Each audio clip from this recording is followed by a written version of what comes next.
Okay, so to get the point of where the word motherfucker is coming from, we're going to have to listen to this whole explanation, because we're going to start with a fascinating point of silence. It means, where have we as humans learned to pretend and remain silent in the face of our deception? Go back to when you were a child, innocently playing with all the goodies that surround in the house, and you notice there's a nice square box on the wall with holes in, and like a child you're investigating, so you want to find out what is those holes in the wall, and best way is to put your finger in there. And as your finger starts to go in there, it gets a little bit stuck, it doesn't want to quite go in, and the next moment you hear your mother scream. You turn ice cold inside, in absolute shock. Freeze! You're in mortal danger. Something is seriously wrong with your mother because she's screaming. You don't understand a word she's saying, but it's got something to do with these holes in the wall. Apparently you can't put your finger in there, but then why is this hole open? I mean, this hole is there and it's open, and your finger can actually, if you put a little bit of effort, your finger will go in there. And you burst out crying. And your mother slapped you on the finger or grabbed you and pulled you away with great speed, putting lots of pressure on all your inner organs as she pull you away in great fear, and you're aware there's great fear because apparently you're in danger. You'll only later on find out and understand that you nearly put your finger into an electric plug in the wall, a wall-plug situation. But now the story continues. As time progresses and you start to grow older, you pick up on it that if there is a certain voice tonality in your parents' voices or in their behavior, a certain tension, that the possibility that they are going to shout, scream, or push their finger up your nose and saying to you, don't do that, increased dramatically.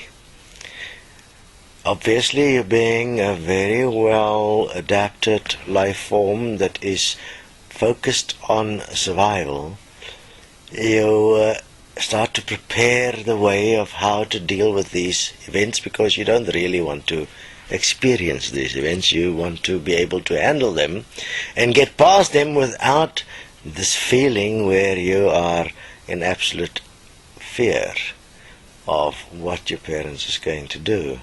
So you start to breathe, and in that breathing you find a place within yourself where you remain silent, because it's as if your parents can see your thoughts, so you don't even want to think. So whenever they are attacking you, you don't want to say yes or no, you don't want to say anything, you just want to remain silent, or you want to say, I didn't do it, it wasn't me. And if you can, you'll even blame one of your siblings. As long as you can get away from this wrath of God, because what is quite clear is that the only force in your life as a child that has dominion over you and that can bend you and break you and force you to do whatever it wants, whatever suits it, is your parents. There is nothing else. I mean, everything else in your total reality from the moment of birth is rather irrelevant.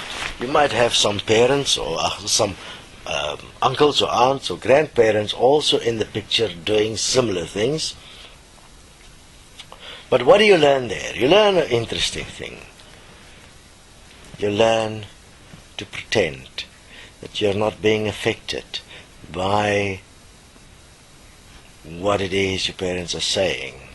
And you find out an interesting thing. It's possible to lie and get away with it if you use this pretense, this fake face, fake feeling inside, this fake silence, this fake point where you do not think, where you can look somebody in the eye and pretend there's nothing wrong, and that you're quite okay. And you can even eventually get to the point where while you're looking in somebody's eye, in your mind you will go, and there's this voice you call you will go, fuck you. I mean, you don't know whether I've done it or not. You don't know the truth. You can't blame me. I didn't do anything. But meantime you did. Because you've learned one thing, which is a fascinating point. If you admit your guilt, you will be punished. So therefore, at all costs, you must never admit guilt. And even if you've done it, whether you did it or not becomes irrelevant. What becomes relevant is your survival at all cost. So here you are being fucked with by your mother. Which is fascinating within that is that this anger with your parents will escalate.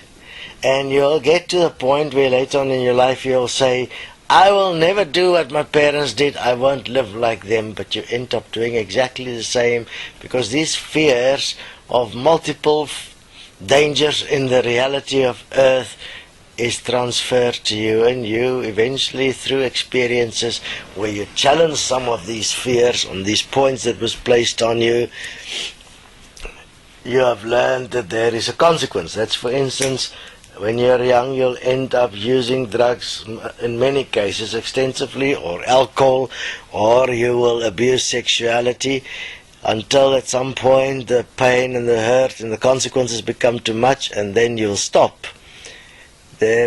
Most people that abuse these things will eventually stop. And they'll only do it in their youth, and they'll only do it because of two reasons.